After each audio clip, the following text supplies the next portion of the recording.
Hello, and welcome to my latest instalment. It's the second painting of the day. It's only going to be a small one, like before. The canvas is about 16 by 12 inches, and I'm going to be using acrylic as always. So thank you for all of your likes and your comments, and your subscribes and your shares. Now, there's actually a helicopter going over. This is well timed. So if it does pick it up, I apologise. We're right in the fly path here for RAF Valley and places like that.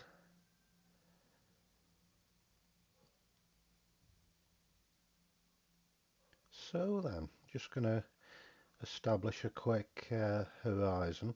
Now I'm going to stop about in the middle, I think, just to see what happens, just playing. It's just a thought I've had. Let's see if it works in a bit. So I'm just doing kind of leaving the middle third blank at the moment. Well, I've got my long brush, just adding some titanium white as I normally would, just to create some forms in the sky.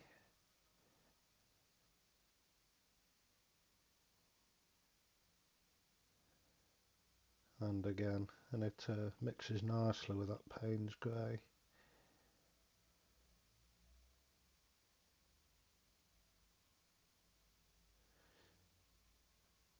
Yeah, I remember, speaking about RAF Valley, I remember long ago, I think it was my first ever camping trip. I was only little, and it was around about the time of the Falklands War.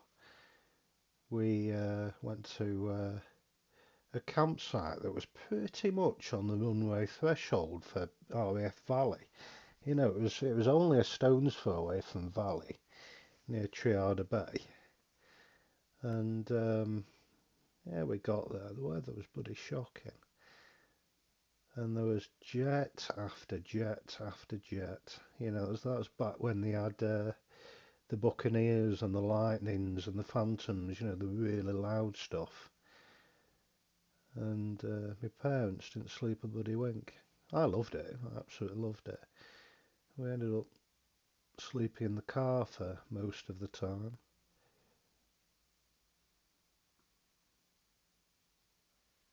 Yeah, and the weather was absolutely shocking. I don't think we ever camped in Wales again after that, but although Wales is an amazing place, really stunning, with the mountains and the sea,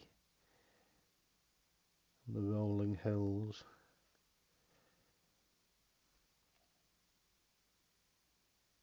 So yeah, there's a bit of a gap in this sky in the middle. We'll just see what happens.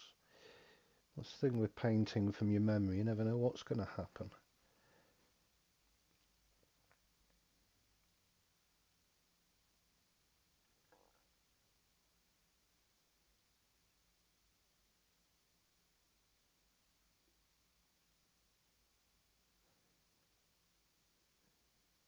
So, just going to give it a bit of foreground before I start tackling the horizon. Already there's a couple of accidental trees in there in the foreground, perhaps a few lumps and bumps. Will do for me.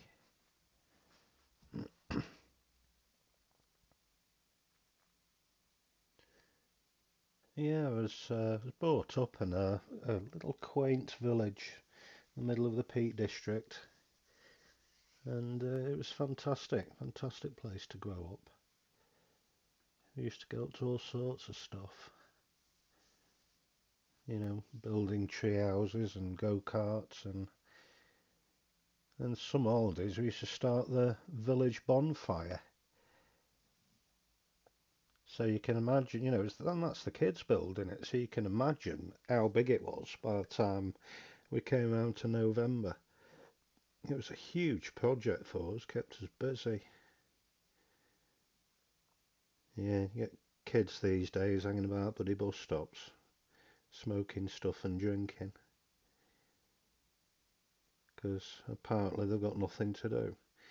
Should try living in a village, a population of about 300. But we always found something to do. There's always something. We've also got in a bit of trouble as well sometimes. We were never caught. We always got away with stuff. But yeah, every time we built the bonfire, used to build it round the back at pub, just in the middle of the village. I mean, health and safety now, you wouldn't have it anywhere near a building, you know, it'd be in the middle of nowhere. But yeah, just round the back of the pub. And we used to build it next to a huge propane tank that supplied the pub with gas. And when Bonfire night came along, there was always a couple of mattresses and a few buckets of water. And the organisers used to throw the mattresses over the propane tank. And it was a big tank, you know, it was massive. And just soak them with water, these buckets of water. And there'd be someone stood next to the tank, just feeling with the back of the hand, see if it was getting hot. And they think, oh, it'll be right. And the bonfire used to be lit just yards away from this bloody propane tank. And yeah, you'd see the guy testing it. It's, oh, I have a grand, just chucking a bit more water on mattresses. Yeah, it's a wonder it didn't all go up. Would have blown half the bloody village up. Gone up like bloody Hiroshima, that thing. But yeah, again, it wouldn't happen now as health and safety. They'd probably do it somewhere else now. But those kids building fire. I think one year we got a load of old aerosol cans and camping gas cylinders and laced the bonfire with you know, gas cylinders and things.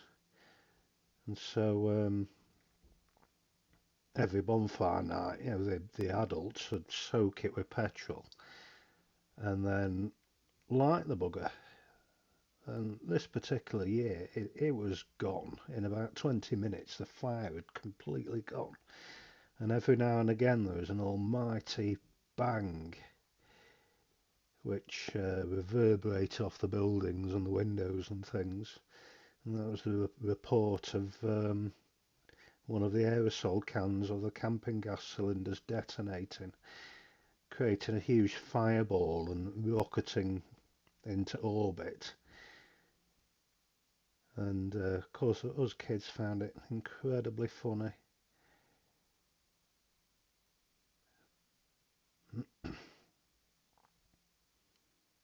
Yeah, we used to do some daft stuff.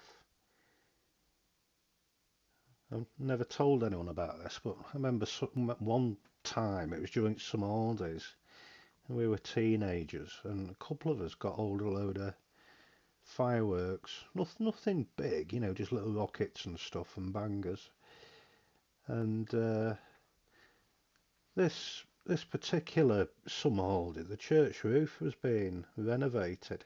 So scaffolding up the roof, and there was workmen up there, you know, sorting out the roof. And next to the church, you know, in churchyard, there was like a portaloo for the workmen, and there was plenty of places to hide in the churchyard. So yeah, we had these fireworks, and we were hiding behind the gravestones and stuff like that. And sure enough, one of the workmen came down, whistling away down the scaffolding, and made his way over to the carsey. And in he went. So that was it. Opportunity suddenly arose for me and my mate. I'm not going to mention his name. I'll just keep him secret to protect the innocent. He got on my shoulders, lit a firework, and while the workman was in the toilet, He lit this little rocket and just dropped it down the air vent on the top of Portaloo. And of course we ran away giggling, and we hid behind a couple of gravestones and stuff, just waiting. And then there was the whistle of a firework going on for ages, and then a dull thud, and there was a bit of a pause, but a little puff of smoke came out of the air vent at the top, and it was a perfect ring of smoke. I can see it now. There's a ring of smoke going skyward, and of course there was the dull thud, and the door swung open, and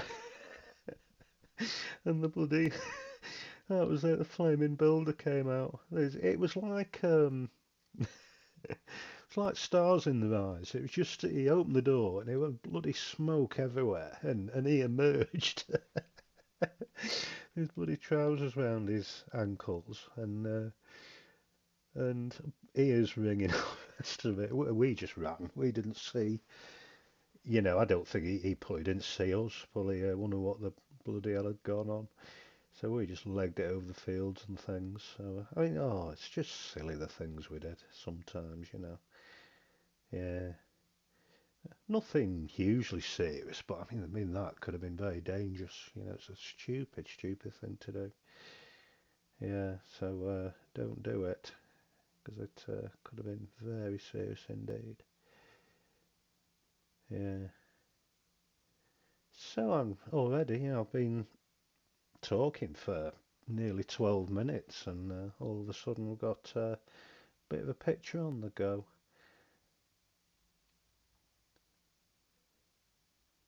So yeah, it's looking quite pleasing so far. Got some nice light on that horizon. That's why I left the gate. Sorry, the not the gate, the gap in the sky, just to help that yellow light up a bit. On the right hand side, it looks again a bit like Park House Hill on the right hand side. Now on the left, I'd churned up that plateau a bit, so I wasn't happy with it. So I'm just going over again, just with my flat brush. So far, so good. Oh yes, yeah, it's not bad at all. That right in the distance there. And just add some highlights to this hill. Yeah, it could be Chrome Hill or Park House Hill. So I'm just going to give it a bit more of a point. Get more Chrome Hilly. And Chrome Hill is not far from Buxton in the Peak District. I used to knock about there a lot with my camera. And there's a lovely farmer who lives near Chrome Hill. It's really nice. I went one day and I was parked near his farm, but always tried avoiding blocking the way and all that kind of thing with my car because I'd be out for hours. And one day I saw the farmer and I said, am I alright parking on this bit here? He said, oh, are you grand? Absolutely grand. And over the years I was going there, I got to know him. I saw him most mornings when he used to rock up when it was still dark, about 5 in the morning he'd be there in all weathers. And yeah, he'd always go how do and asked if I'd got any good photos after. He's a really nice chap. Yeah, he's probably been farming on that land for 50 or 60 years.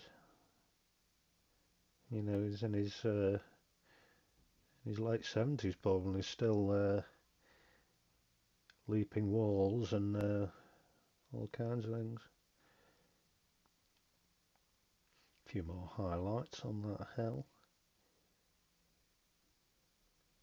It's quite a slog up Chrome Hill, particularly if you get up there with all your kit, your tripod and everything, and your camera, and then nothing happens. You wait for sunrise and it's just cloud. But every morning I used to go up there. It's pretty much on the flight path from Manchester Airport. The big A380, a massive aircraft, used to go over Cromwell every morning. High up, of course, but it's still impressive. It's a wonder those things fly. It looks like a horse's head on the left-hand side there in that sky.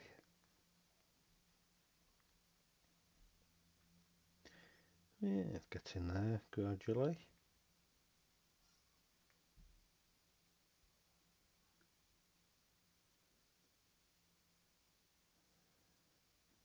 A few more swirls going in on the sky.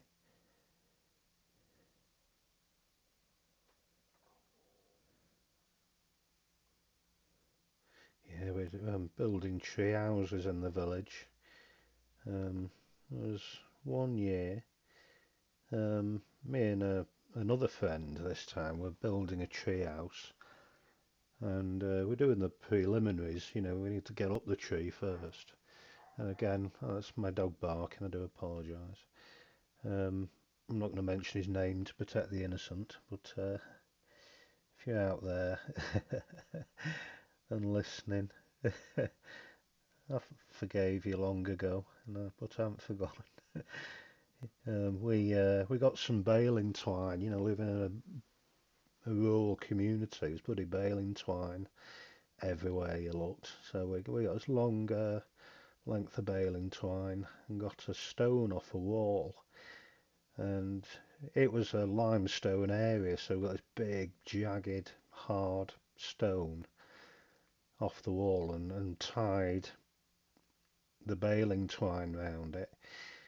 And my mate started swinging this great big rock with the baling twine around and looking up at the tree, just to spot a good branch. You could throw the rock over it, baling twine attached to it. And meanwhile, I was at the base of the tree looking up, and you got good momentum swinging this bloody stone about, and he chucked it, and the baling twine stopped, but the great big rock carried on going. And the next thing I knew, the lights went out, just went black. And I came round, and everything, it was weird. Everything slowed down. It was all slow motion. I could hear my mate's voice, but it was sort of going, a slow motion voice. And as my eyes opened, I saw this great big stone that had since been on the baling twine, spiraling through the air in slow motion, and all the time my mate was going, "Oh no," doing all that, and there was blood on the stone as it was spinning, and I knew then it had impacted the very top of my head, and I think I must have passed out because I blacked out again, and I remember somehow walking, good half a mile, down a lane back to my house with blood pouring down me, and you could see the blood, blood trail down the lane, and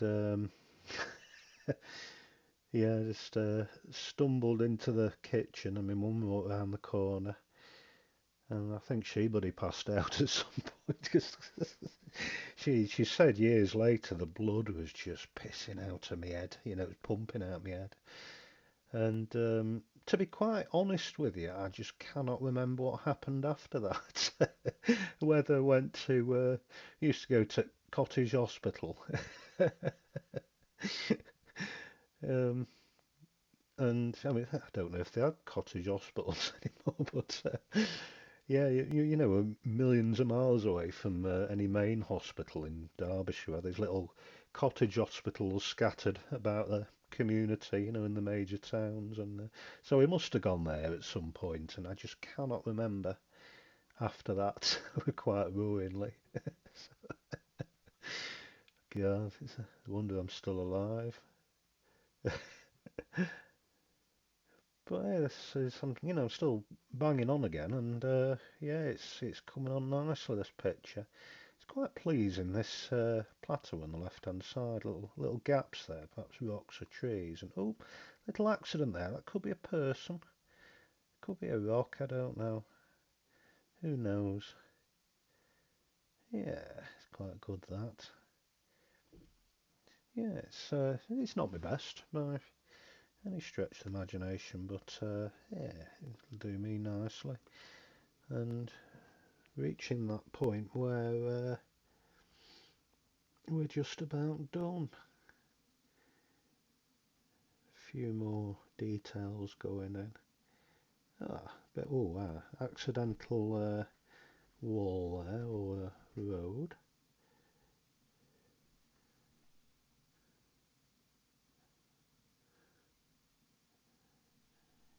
Yeah, not bad. There's while I was talking, there's just an accidental bit of yellow in the sky as well. I think that seems to work. I apologise, that's one of the dogs going. I apologise for the last video. You know, the dogs were so well behaved and they just erupted in the last few minutes of the video. I kept it in. Couldn't be bothered editing it out. I think it adds to it.